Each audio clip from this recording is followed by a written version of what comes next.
delighted to be here. My name is David Kadamus. I founded Sightlines in 2000. Our goal for this session is to be fairly interactive. Our hope is that we can tee up some ideas and some concepts of how our work across the country is starting to cause us to think differently about the management of facilities. And our panel members will jump in and we'll be talking and sharing ideas and perspectives, as well as some challenges that are out there. So with that, I'm going to just make sure let me introduce our panel members. Robin Morey here is from Georgetown. Jim O'Reilly here closest to me is from Los Angeles Community College, and Mike Perez from University of Utah. They each have very interesting dynamics and perspectives because the panel, as we put them together, if you think about it, we have kind of a residential private research-based institution in Georgetown. We have a large public research-based institution out in Utah, and then we have a community college in Los Angeles, one of the largest in the country, I think, right? The largest. He's a tall guy, so I don't want to this up. So anyway, so I think they're going to bring some pretty interesting perspectives, but the topics are going to be consistent. You know, we're going to talk a lot about space. We're going to talk a lot about how you manage space and how you then allocate capital dollars in this environment, because ultimately that's the way you're going to affect operating costs. And each of them have very different perspectives on these things. Just a few minutes on Sightlines. You know, we started, like I said, in 2000. We have a core product, if you will, or it's called the Return on Physical Assets, that we developed with our university and college colleagues in a pilot program back in 2000. And it broke back on 4 core issues that you have to understand and how they interrelate to each other.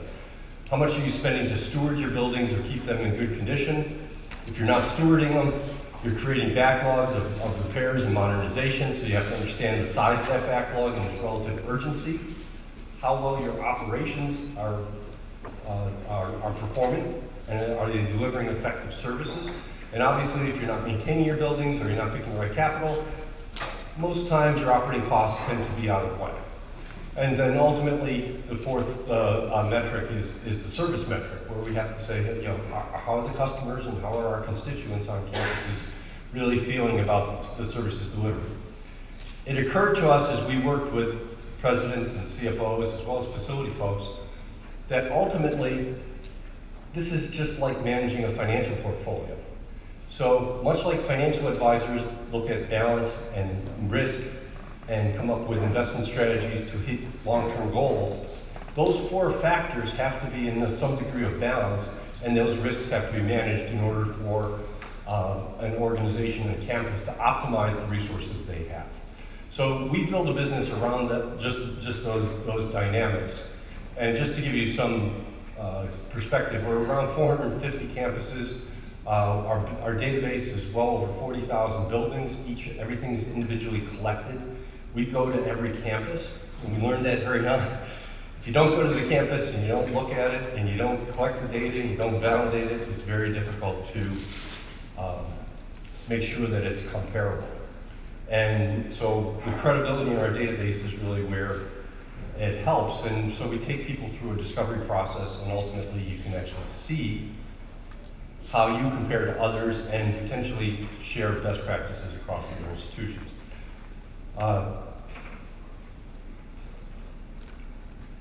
On our website, and I think in the packet we mentioned here, we publish every year a state of facilities in higher education. That document is on our website. It's easy. If you just click on it, download it as a PDF. I think it's fascinating because things are changing, and we're going to talk about those changes. But things have always changed in higher ed. I mean, I started in the late 70s at a small college upstate New York, and then worked in New York City, and I worked a lot of different places. And you know, you go through ebbs and flows. So, you know, higher ed by definition is in flux, almost always, and we're just in a different kind of flux period. But I think it takes different tools to do it. What's fascinating in this report is that different sectors are responding in different ways.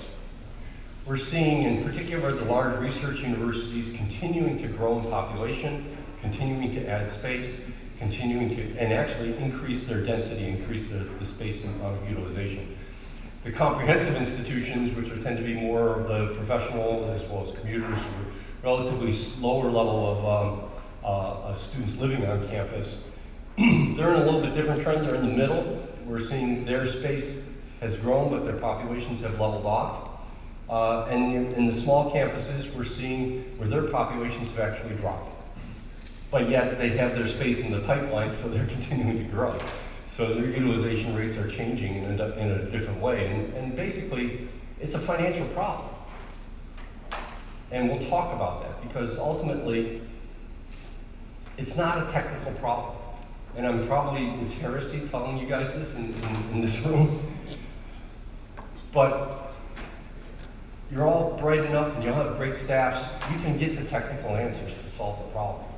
You need the resources in order to address the issues. So our core question is, how do you start changing constituency and driving change in order to get those resources more effective? So many of our members are here. If you want to know more about us, don't ask me, ask them. And we'll be happy to talk. Dr. Frederick last night talked about the population growth and the changes in higher ed and the funding changes. And he's not the only one. These organizations are out talking about whether or not the current higher ed model is sustainable. Since, I'm trying to remember, I believe it's 2011 or 2012, I think it was, Moody's came out with their first negative rating on higher ed, negative view. And they've been consistently viewing higher ed negatively, and they did again as an industry. Bain & Company has they did a major study about the balance sheets are significantly weaker post the Great Recession across the whole industry. You have the Delta Cost project that was funded and went out, and they talked about the administrative costs of higher ed growing dramatically, far faster in terms of numbers and dollars than the costs of backlogs. And we've seen constantly articles, Sweetbriar closing, other campuses closing. We're just seeing campuses are questioning their core. We have to look at that as an issue. And why is that important? Well, the big reason I think it's financial is that most campuses have tremendous resources to manage their endowment. I used to, or their finances. So I would talk to finance officers and I'd say, all right, do you know the value of your endowment? Everybody says, yes. Do you know what you're invested in? Sure. Do you know what your draw rate is? Absolutely. I said, okay, let's ask the same question on your facilities, because it's 4 to 5 times the value of the financial dynamics of the institution. You folks are the largest asset managers in the country when you think about it from that perspective. But yet the campuses and leadership, they don't know what the value of the facilities are. They don't know what their draw rate is, which is how much are you deferring each year. They don't know the mix of investments that they're making on a regular basis, and is it balanced, and is it driving a better outcome? And they don't know how it's affecting your operating costs. So it's our jobs to educate and create constituency to help that. And that's part of what we're going to talk about. One of our data trends that we look at is this chart, which is just construction age of facilities across the country. And the construction, and this is across 400 campuses or 1 billion square feet, so going back into the late 1800s. Well, it's not surprising that the largest peak was in the 60s, when a significant expansion happened in higher ed. But people are surprised because the second largest peak is the new construction is since 1995. Now, when we superimpose modernization on here, so the campuses that have actually reset the clock on buildings by renovation, the largest peak is actually since 1995. We spent more money in higher education, even on inflation-adjusted numbers, since 1995 to date than we did in the 60s in buildings. And people don't realize that. The fascinating thing is that both of these groups of buildings are coming due at the same time. They're coming due over the next 10 to 15 years in a very big way. The buildings that were built since 1995 are far more complex, their life cycles are far shorter, the mechanical systems are more technical, and they require more attention. We know that. Those buildings in the 60s aren't working. We're seeing them being taken down, we're seeing them being renovated. They're fundamentally a burden on most campuses.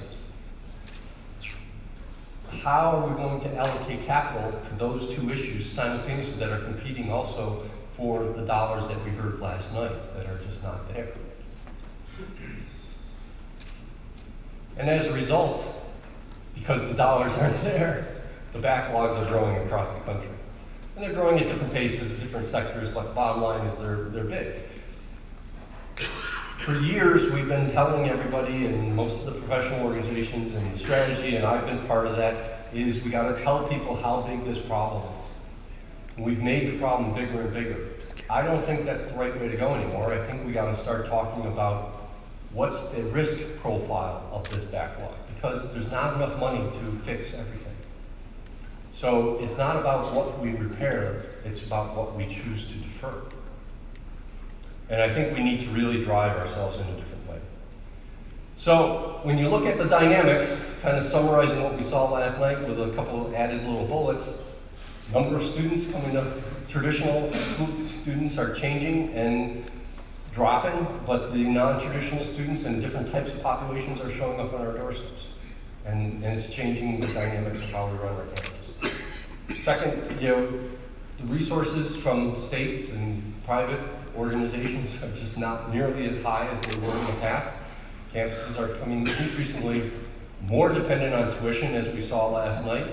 And as tuition continues to outpace the growth of inflation, everybody asks the question, what's the value of college education, right?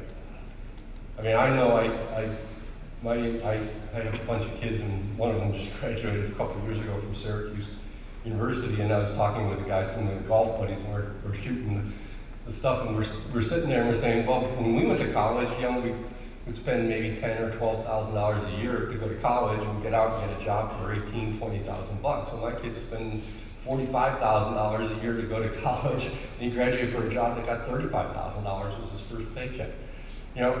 Where's the value proposition?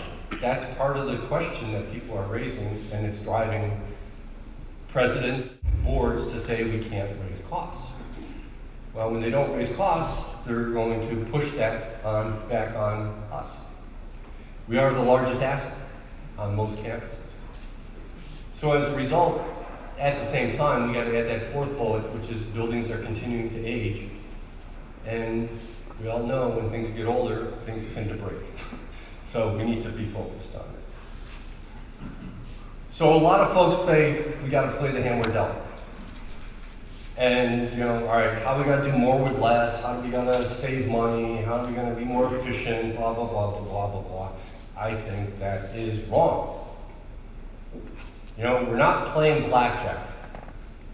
Our job is to play poker. We can throw some cards away.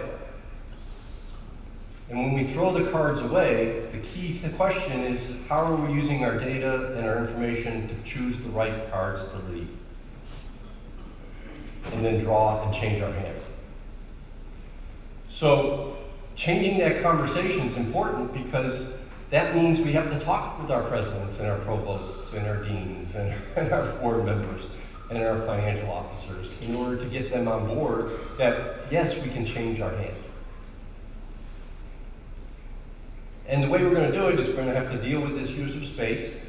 We're going to have to target capital in a more effective way, and we're going to have to recycle savings. The value of recycling savings is amazing, and these guys each have stories about it that I've learned, and they see it right hand, because if you take $1 of savings and put it into planned maintenance or stewardship, as I call it, it gives you $4 on capital as your return. So when I go to campuses, I argue, no, I don't want to keep the savings. I want you to incent the savings. I want to create a facilities 401k. Give us 35 cents on the dollar we save, and we'll give you $5 back. Because the savings will have a capital compounding effect. Then, at least if they say, no, we're not going to give you 35 cents, we're only going to give you 10 cents on the dollar, or even, at worst, they're going to let you say, we're going to keep the savings. If you go in and say, hey, I want to keep the savings, more times than not, they're going to say, okay, well, you can keep half of it, right? At best. Or you got to charge it. So we want to talk about that. Each of these folks are going to talk a little bit about that. And when we change these conversations, we're really going to talk about these three issues, and I'm going to open it up here in a second. But the key questions is, how do we change the conversation around space? Space is a function of really 4, maybe 5 items. How are we utilizing our facilities? How do we change scale? All right, small buildings cost a lot more to operate and maintain than large buildings do. It's somewhere between 25 and 40%, depending on the delta of the scale. So therefore, if you can take down a lot of small buildings, build a large building that's very efficient, you can get a double hit. How do you target and coordinate the major modernizations with the life cycles in order to reset the clock on buildings and change the life cycle capital curves? Makes a big difference. A lot of campuses are trying to find ways to release the value off their balance sheet for all these assets that are paid. There's this big push now for P3s, or public-private partnerships. So they're basically monetizing the asset that's already on the books that's been paid off its future cash flows. And whether it's dormitories or power plants or parking lots, we're seeing that. So those are the kinds of things that are happening on space to release the value when we can change the cards. Capital, it's all about understanding what you're spending on your stewardship, what's your deferral rate, what's your mix of projects. It's just like and developing a multi-year capital plan. A good multi-year capital plan that people stick to will get you through this problem, because it'll identify the key risk factors and start addressing it. If we do those two things correctly, my view is that we can change operations costs.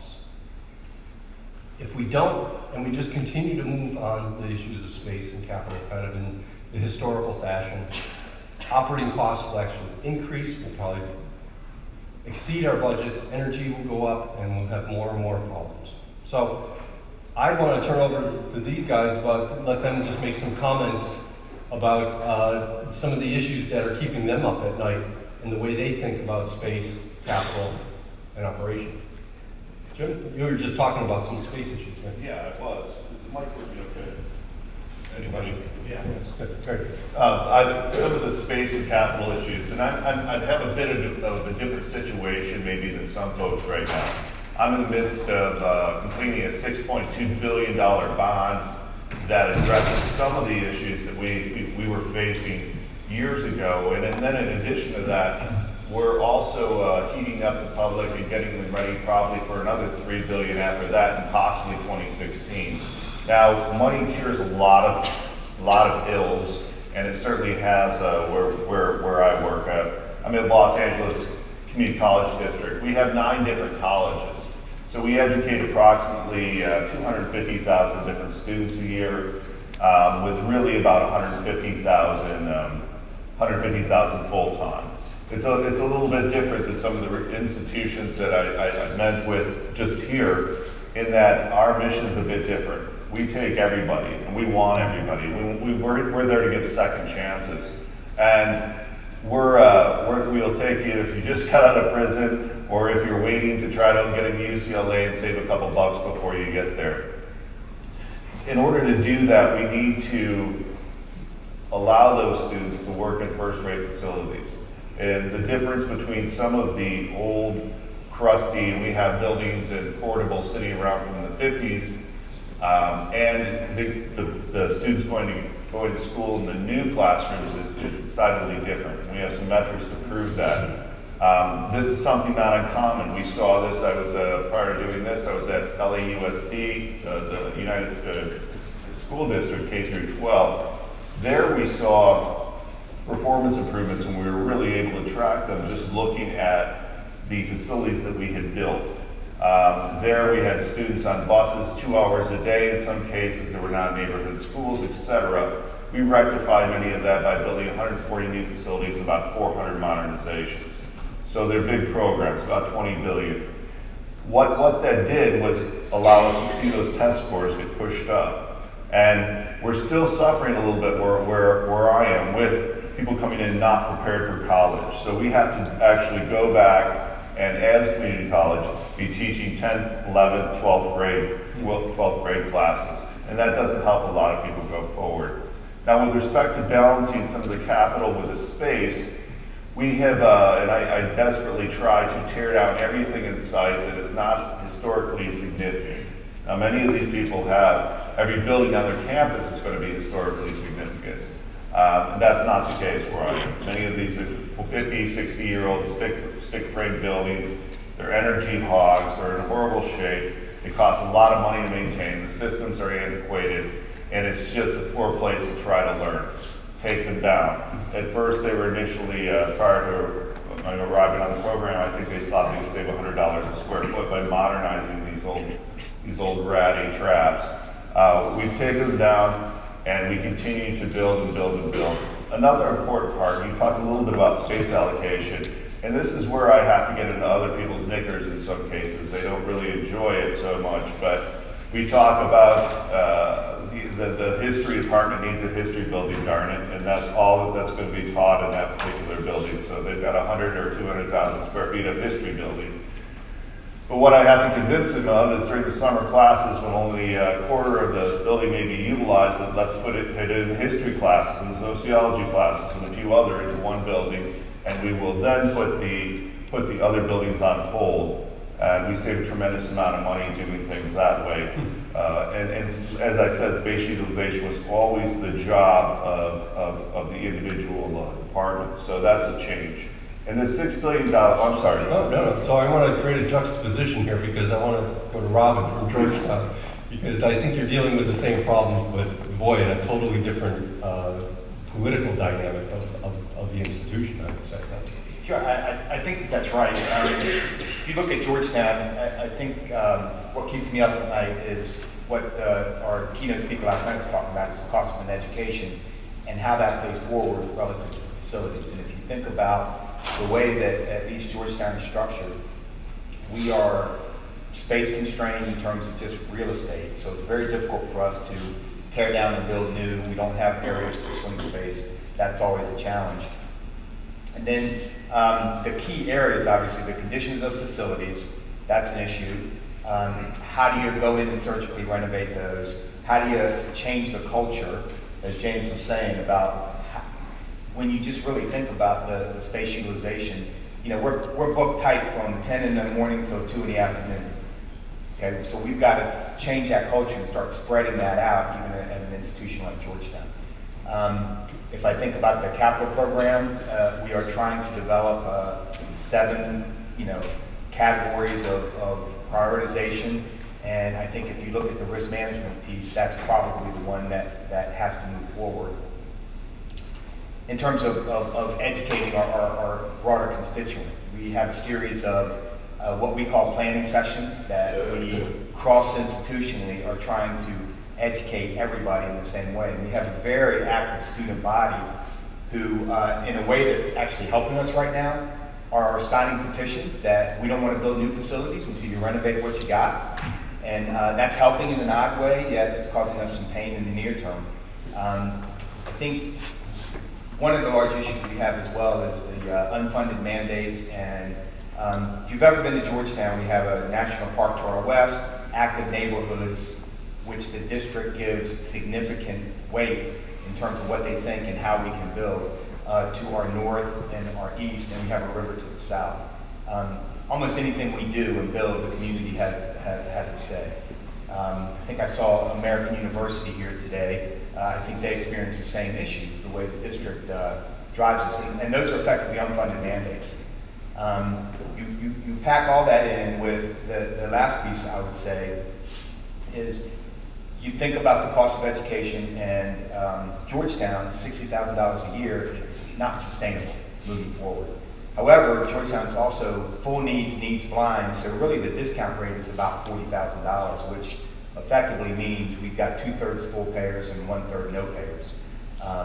And that is a core to our mission and how the Georgetown thinks about education. So the facilities obviously play a huge role in that, how we prioritize, how we capitalize, and really communicate, I think, is the big piece. I do like what David had said.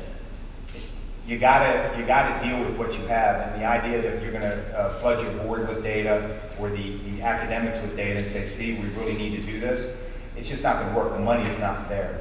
We have a plant value of about $2.5 billion. Even at 2%, that would be about $50 million a year in deferred maintenance above and beyond any new capital, and we're getting about $3 or $4 million a year. So you see that that's not even close, and the idea that we're gonna get there, it just doesn't happen. So you gotta structure your organization and your operations to be able to effectively lead that. And I think leadership on the operations side, our guys are out there, every day putting Band-Aids and tape on everything to try to do what they can, and nobody wants to be on a losing team. So trying to organize them to understand that and just focus that this is the way it's going to be, and then hopefully trust that as leadership and the board, we can effectively try to manage that moving forward. That's great. So Mike, you're the different governance structure here, in that, as a flagship university in the state of Utah, you have, not only do you have your presidents and the president and your deans, but you also have legislators that are influencing and driving what you do. So tell us a little bit about that dynamic, because it's very different than the other. Right. And so, with respect, David, to the profile that you showed earlier as to when all the buildings were built over time, we match that profile, and it's really, really interesting in as much as it's scary how much we've built since 2000 at the University of Utah. And as we have built that, what we haven't taken down. And at the University of Utah, we have about 14 million square feet all in. And this past decade or so, we've built about 6 million square feet, and we've removed about 2 million square feet. And it's a dynamic that is really baffling to me. But I think part of the reason why is, as we talk about space, capitals, and operations, the thing that hasn't occurred as well at our campus, and I suspect it's probably true at many other campuses, is that there isn't a cohesive strategy as it regards how you meld what the little space needs are with the capital resources you have and the like. And I think that's the essence of how we may have a fighting chance of being successful. Space utilization at the University of Utah is horrendous. I mentioned to you what we built and what we've removed. And Robin touched on it as well with respect to Georgetown, when the faculty want to teach. And it's probably not uncommon for many of us who are in this room where there are elements, variables that touch on what we do that we don't control. And so what you were mentioning, David, with having a seat at the table and being part of that strategic discussion as it regards how you utilize space, and then the strategy for what your capital programs will be in replacing space. I would hope replace space as opposed to adding to space. But utilization is a big issue at the University of Utah. We're trying to find ways in which we can cause the institution to make better and more strategic decisions. But it was interesting to me last night because Dr. Frederick was talking about the trending of faculty and how the 60-year older faculty are more prevalent, as it regards the ratio of the overall faculty mix. And those are the ones that are more, I don't want to dump on faculty, but they're the ones that tend to want to only teach from 10 to 2. And, so the point being is that there are many other variables and elements in this discussion that we don't control, that impact us, like that trending. And so to the extent that we can be in conversations with not only the CFOs, but with the provosts and with the president, and how all of that impacts what we do, in my mind, is critically important. The legislature, likewise, is really, at least in our state, both a good proposition as well as a scary proposition. Really nice because in Utah, we're really unusual in that, and I'm thankful for this, we have statute that requires the legislature to allocate 1.1% of the renewal value of all our state assets to an improvement fund. And all state agencies benefit from that. That's huge, and I'm so grateful for that. The bad part is that, as legislatures tend to do, they want to meddle, and they want to tell you, they want to see your list, and they want to make suggestions to how you may use that, and they're not aware of the broader variables and strategies like space and like utilization, et cetera, et cetera. So that's always a challenge for us. But I think, the poker analogy, as you described, as opposed to blackjack, I think knowing when to give up some cards and knowing how, as a facility manager, to engage in conversation with other senior administrators so that you can have a comprehensive strategy, one in which you can maybe achieve some better utilization, and then strategically apply how these limited resources are used in the facility side so that we can, I think, hit better a sweet spot than what we're doing now. Because what we're doing now, I think, is even I did it, in the past years. We make facilities decision in the facilities context and the facilities vacuum. And I haven't, personally, I know, as much as I probably should have, invited the provost or invited the academic side into my conference room to talk about what we would like to do, but how what we could do could better enable the academic mission. And so we're starting to have those conversations at our campus. And to the extent that we can talk about utilization, then I would hope that we can be successful by having them there in conversation with us. David, about that, I think that as we were chatting last night about the condition of facilities and don't cry fire in the theater, I think that is a significant benefit. If you go to the leadership and say, we're not investing in these facilities, that roof's going to fall down, and your team's going to do what it takes to maintain the facilities, and it doesn't fall down, you kind of lose credibility in that arena. So you really need to organize yourselves to maintain it with what you have. I'll go back to that leadership's required on the operations side, because very seldom does it actually happen. And when it does, obviously, you need to mitigate those risks. I think that's important. So I want to take a minute and just go through a couple of key points of policy, and then we're going to go back to the roundtable conversations on each of these issues, because I think ultimately this is about policy and process. I used to teach a course called Managing Facilities with Inadequate Resources for NACUBO, and the tagline on the bottom was, anybody can do it with money, right? We're in a situation of constrained resources and a situation of growing demand. So therefore, we're going to need to change the policy and the processes in order to drive a new conversation. So reducing the demands for space is one of the questions. So how do we change the culture of space, the utilization, the scale, and the volume? How do we make the problem smaller? I really want to talk about hope, that there are hopeful options here.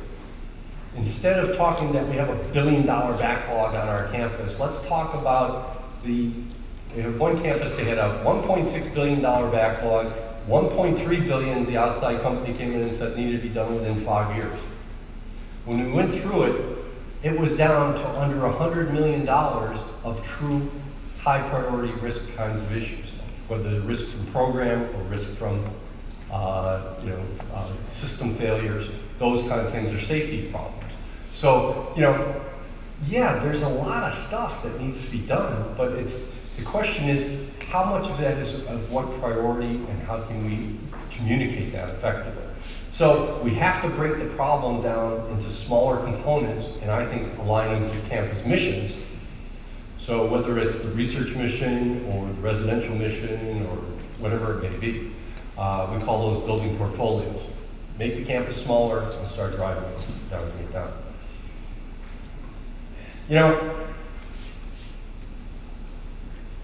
Playing the game that's come to the budget table with a winner-take-all attitude stinks. It just doesn't work. All of our campuses that have been very successful have multi-year, 5 to 10 year capital programs that they revisit. And they're setting goals and objectives for how those investments drive each year, not by project, but by direction.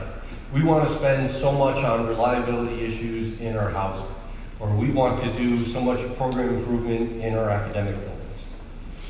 And they just like any other financial investment strategy, they have a multi-year look that says, boom, we're going to go down, and then we revisit it.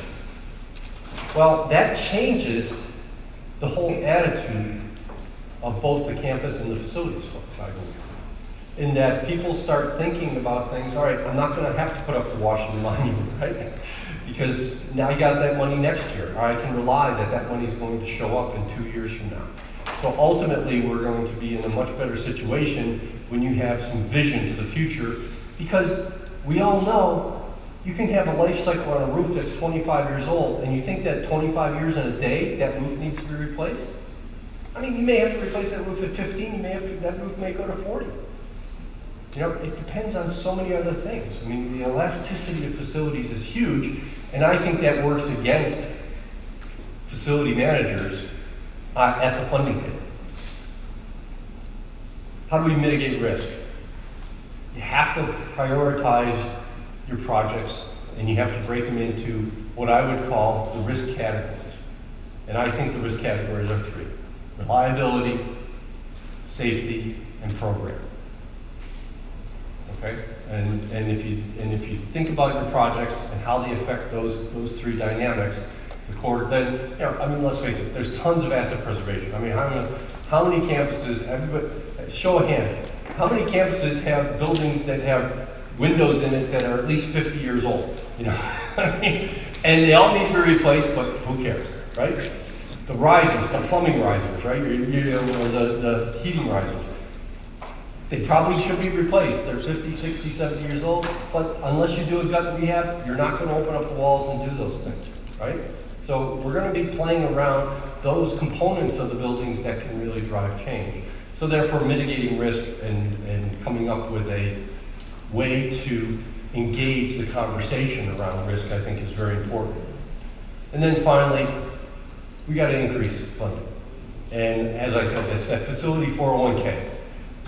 If we can get the right mix of projects that's invested, we can lower our operating costs. And when we lower our operating costs, if those costs go down, let's keep the savings and put them back into the capital side. And if by doing that and recycling those savings over and over, the compounding effect is astronomical. And it really works. So within that, I want to turn back to the panel here, and let's talk a little bit about how are you changing that culture of space? The culture of, you know, everybody's got to own their space. I mean, what's going on in terms of, I mean, I think maybe, Jim, you probably have worked hardest, but you probably have some of the more pressing issues about changing the space just by the dynamics. So how do we change the culture of space on campus? Because one of the things that struck me, and as I go and you talk about it, everybody says we don't have any swing space, right, to build new buildings or change. But I think everybody here says we're underutilizing our facilities. Well, if we're underutilizing our facilities, how do we not have swing space? It's because of the culture and policy for how we use the space, I think, is more so than anything else. So, Jim?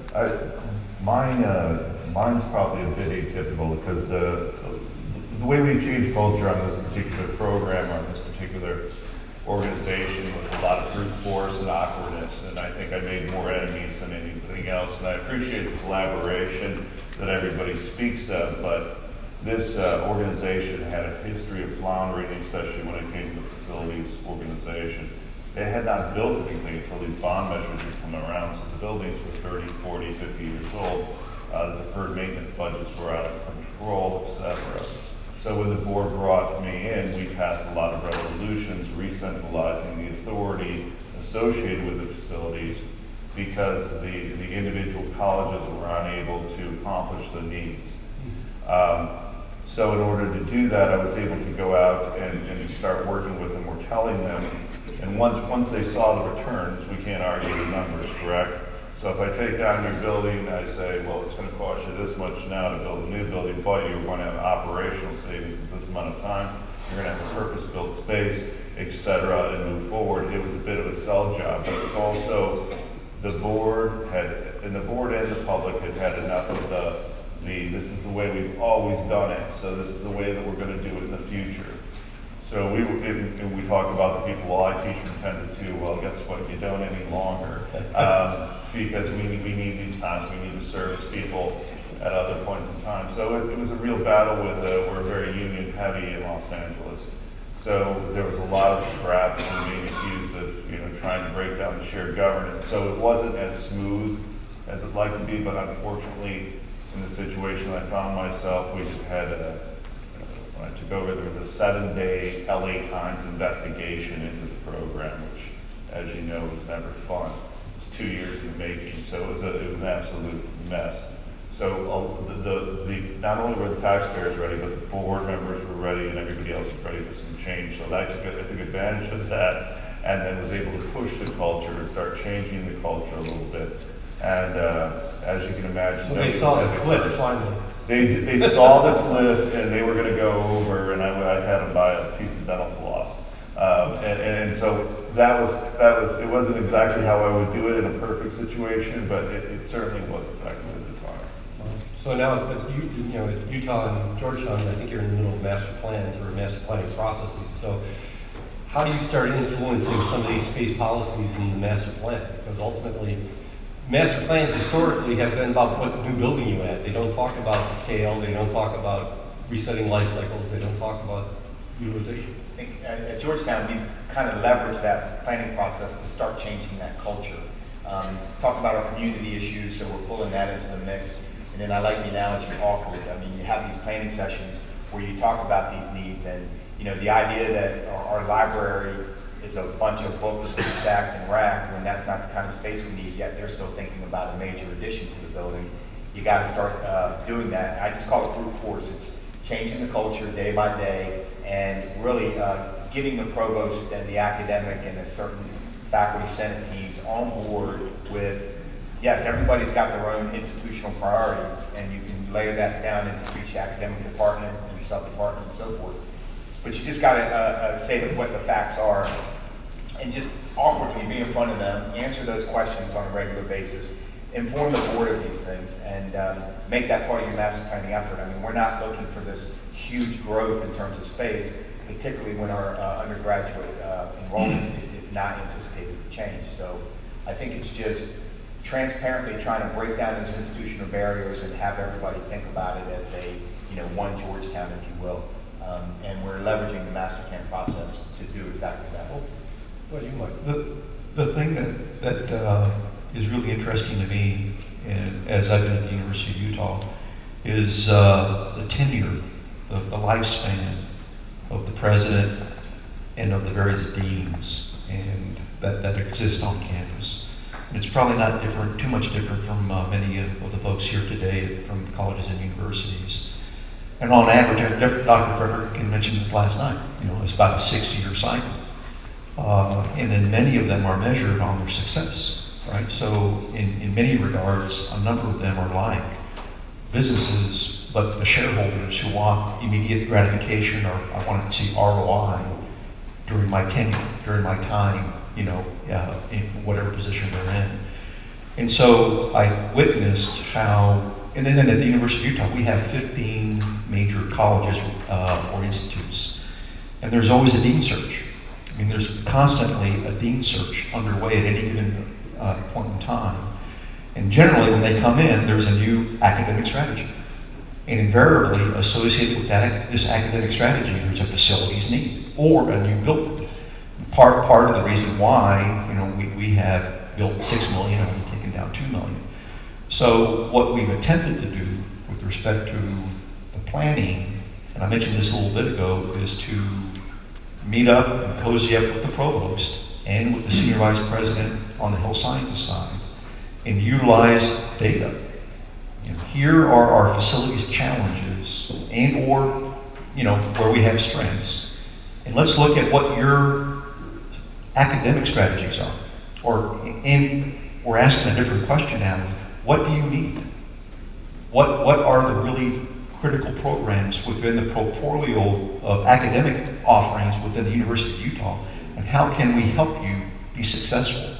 And by having that conversation, we're now starting to see better traction for us in support of some of the facilities challenges because we're now creating a partner. But we're only able to do that if we can have data to come to the table and share with them in this whole transparency thing, which is, the new thing that occurs here throughout the world, which is good. But having this information shared with the academic sides, and if you can get granular and talk to the deans, as we're starting to do, and show them their portfolio of buildings and where their challenges are at with respect to what we see, how can we help you? Or can we leverage dollars? We bring our money in for some of the basic infrastructure. Oh, and by the way, we entice you because we have the money for that. You throw in some money for your programmatic enhancements or functionality enhancements, and all of a sudden we're making music together. So it's small, but it really, I think, is starting to gain some traction. And then along with that, now we're getting more of their academic strategies, broader term, that feeds then the master plan and what that may occur, in 5 and 10 year increments. It isn't foolproof, and there are many, pitfalls there. You got to have a willing partner or partners with the academic side, and they're all climbing the ladder. Many of them are deans today, and they're moving off to bigger pastures tomorrow, and they want to have their legacy projects, and we get all that. But in our opinion, my opinion, just having that conversation has helped us a ton. We talked last night a little bit, and I'm going to jump over to operating savings. You're doing some interesting things on energy, and the way you're bundling projects, both deferred maintenance as well as repairs, in order to drive savings and hopefully keep those savings. Can you share a little bit about that? Yeah, so I'm sure a number of other universities and colleges here are signatories also, but the University of Utah, we have signed up with the Better Buildings Challenge, the Department of Energy federal program, where the goal is to reduce consumption by 20%, or by 20% by the year 2020, and then to be at net zero by 2050. And so we have working capital as an institution. So you talk about the financial management, and at a big place like ours, there's just, $1 billion of reserves as working capital, which is what occurs at many large universities. And historically, we have reserves and we don't use them, or don't use them wisely. And so the CFO, along with many other financial types, are creating programs. And for us at the facility side, for the Better Buildings Challenge, we are creating strategic energy projects. And with these projects, we are creating savings. We're borrowing internally. We're doing the energy projects. We're reducing energy. With these savings, we're reinvesting, but we're taking a risk in that part of that investment. As we have the conversations with our academic partners, we're incentivizing them to play with us, and we have started this past year to share some of the energy savings with the academic side of the house. Years past, we wouldn't have thought about doing that, and we would have thought that would have been risky, because now there's going to be an expectation, or they want more. And we have lots of uses and lots of needs, and we can always, use all of that in return. And you mentioned, ask for 35 cents on the dollar and only get 10. Well, we're trying to put our mouth, our actions where our mouth are what we're speaking, and sharing with them the fact that we can create a program. We want you to be a part of our strategy, and by doing that, then we may share some of the benefits with you. We started that this year, and we've given money back to the academic side of the house, and we're hopeful that we can continue this movement going forward. So we have about 5-6 minutes left, so I thought I'd open it up for a couple questions and then go back to concluding comments if there are some questions we can take. Yes, sir. One of the things I haven't heard any of y'all talk about, and maybe it's because we as facilities people tend to think of it as a given, is preventive maintenance. Because if you invest, and you talk about putting money into investing in energy and those things, but a lot of times we overlook the value of preventive maintenance. Here at UTSA, when I arrived almost 10 years ago, we had a preventive maintenance shop that didn't do preventive maintenance. They were reactive.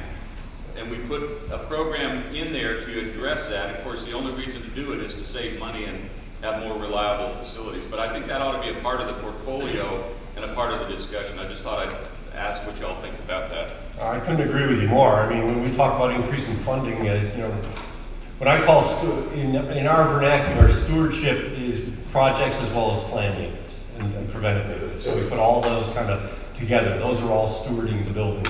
And our statistics show that around, for every dollar you spend on PM, you save between $2.50 and $3 on operating costs. By just keeping things working correctly. So, I don't know, somebody want to jump on that one? Well, sure. I mean, something we did in this last month, we did not have, we ran into the same thing. We had 9 different colleges with different levels of preventive maintenance and qualities of maintenance and operations staff. So what we've done is put together a quality team, if you will, for lack of better terms, to actually go out and inspect it and check it through the CMMS. When they say they're supposed to be changing something or doing preventative maintenance, well, what we found is they're not always doing it. We turn to buildings where filters haven't been changed since they were originally installed, and the system has been working for 25 years. So we put in a new air conditioning system, and everybody was freezing. They couldn't figure out why, because they never had for 25 years. So we went back, and what we're doing is, I don't want full control. I got 99 problems. I don't need another one. So we're doing more of a quality check. So I have some experts that go out into the field and check the performance levels of these things, audit against their records that are kept tight, to determine whether those things are done. And I couldn't agree with you more. It's been a real huge problem. And to be honest, we caused a little bit of that ourselves. We really went bleeding edge technology about 10 years ago. Spent a tremendous amount of money, about $1 billion on renewables, when renewables were just kind of cool and very expensive. And we put up these wonderful central plants at every college, and nobody seems to know how to maintain them or fix them. So we've hired some engineers to go in and fix it. It's something that we've used preventive maintenance and quality control of it. Another question. Yes, This is actually addressing the reduced demands for space, and this question is for Jim. With 9 colleges, and obviously they're operating autonomously, and so you have this challenge. So $3 billion, they probably want to divvy that up, $300 to $400 million each. Mm-hmm. Can you talk about the conversations leading to policy change based on program review, space utilization? How did you address those things to try to right-size some of those programs that really don't need to grow?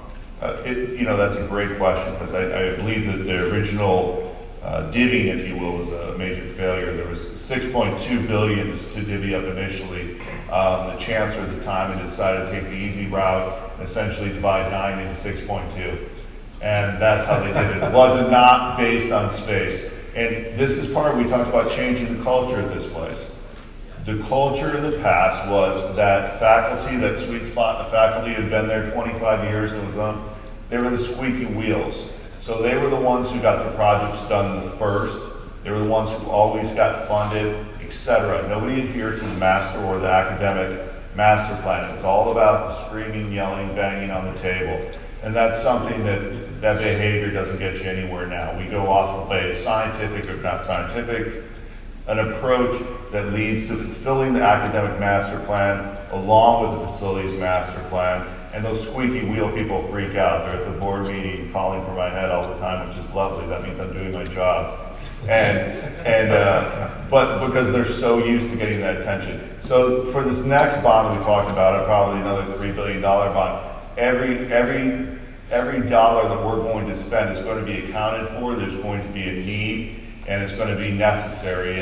And if somebody doesn't need anything in one of those colleges, they're not getting anything. If somebody else needs $600 million, they're going to get $600 million. So that's the way we're going to move forward. Another question. Back there. As you engage in these deep conversations leading to policy changes, you've said, how are you evolving your existing organizations to help with the paradigm shift? Good question. So basically, I think what you're asking is that both your capital as well as your operating organization have to change as your space is changing. In terms of the mix of people, the technical skills in your organization, as well as your funding. Because if you get some more money, then you have to execute, and different than a daily service organization. Is that a fair Yeah, that's summary? fair. Okay. Wants to grab it? But I think for us, relative to the PM conversation, it ties into the exact same thing. I think we just have to organize ourselves with our clients to have that right mix of resources to execute capital and resources to execute strategic PM and resources to be reactive. It's kind of spread the peanut butter thin, if you will. I think for us, we know that a lot of those resources aren't going to come, and when they do come, we need to execute it wisely. I hope that answers the question. Those people all have seats at the table. Again, one of our strategic initiatives is to really better communicate and be transparent about where these dollars are going and how they benchmark across what the requirements are. We're tending to see across the country campuses move more towards general mechanical and general structural people rather than specific trades. So especially as they move towards zone management, it's tending to happen, and you're tending to see more, a person that can come in and then not only can they replace the light switch, but they can also repair the wall and then put a piece of paint, some paint on there too. So all at one step. And of course, in the unionized environments, those become challenges, but we've seen it be successful where those things have changed. I'm looking to see if others are engaged in the business of getting better business intelligence to support decision making in the C-suite at a facilities organizational level. I could be very self motivating here. I think our data helps a lot. Talk to some of our guys, because what we do is we're independent third parties. We, as a company, we don't have a dog in the hunt. We don't design, we don't outsource, we don't sell any equipment. So we're just giving you the data that we collect across the whole paradigm of the country and sharing that. And when people see that, they see where you fit and where you stand, and the problems tend to rise. And, I think the downside, the tough side that Mike pointed out is the churn rate. When I first started in higher ed, it was 15 to 25 years to be a president. Now it's 5 to 6. The difference is that with that churn, they're becoming much higher, more data motivated folks. They're really talking about business intelligence and talking about those issues.